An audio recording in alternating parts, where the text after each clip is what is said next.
Hello, it's me, Rebecca, and I've been asked to share my thoughts on some mental health issues in the industry, and for the campaign of You Are Not Alone.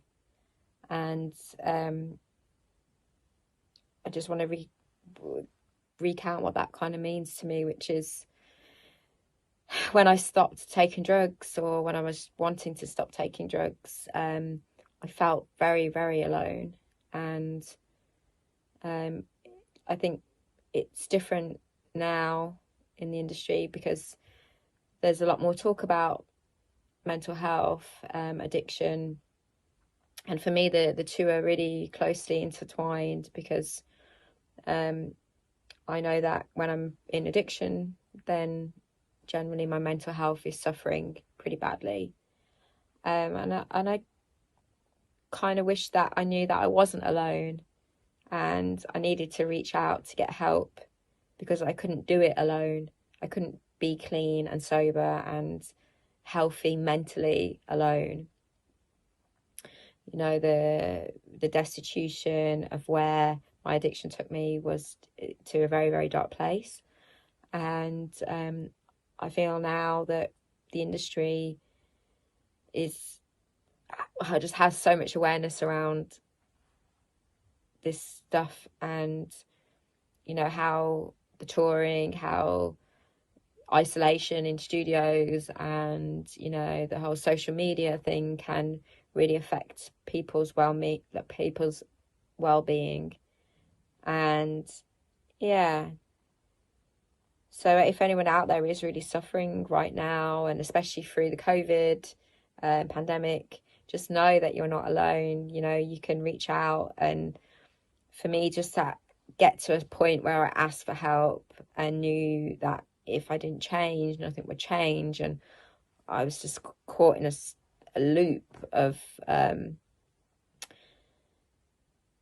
or stuck in a loop of not being good to myself. And, you know, that mental health is something that has to be put as a priority. If you don't have it, then literally your foundation and well-being is not stable. So we've got to change the foundation of what we have to conquer it, or at least, you know, to address it, to treat it, to work on it. And then what I found is that when I worked on all of that stuff, my life kind of fell back into place and gave me the foundation of everything that I wanted, like, you know, obsessing over a career, over DJing and music, and, you know, having a normal life. All that stuff was achievable once I'd got the foundation in place.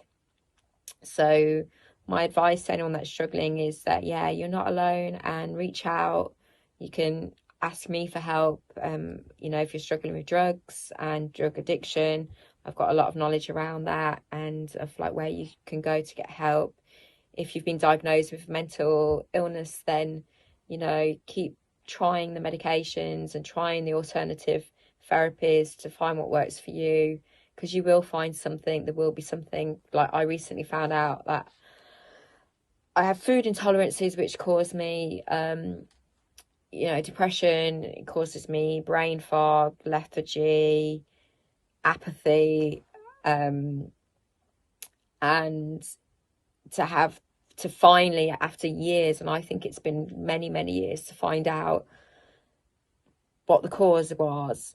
And, you know, knowing that I've got now power to actually change it has made the whole world that I've been in a much better place again. So yeah, just keep searching and you will get the answers. I really believe that. So yeah, as an industry, I think we've come on leaps and bounds. Like from when I wanted to get clean, I felt like I didn't have anybody. No one talked about drugs and addiction in the industry. No one talked about how hard it is to be a DJ and the struggles that people have. So I'm just wanted to let you know that, you know, you're in a good place to discuss this, to be open. No one's going to judge you. And yeah, you're not alone, and we can get through it together.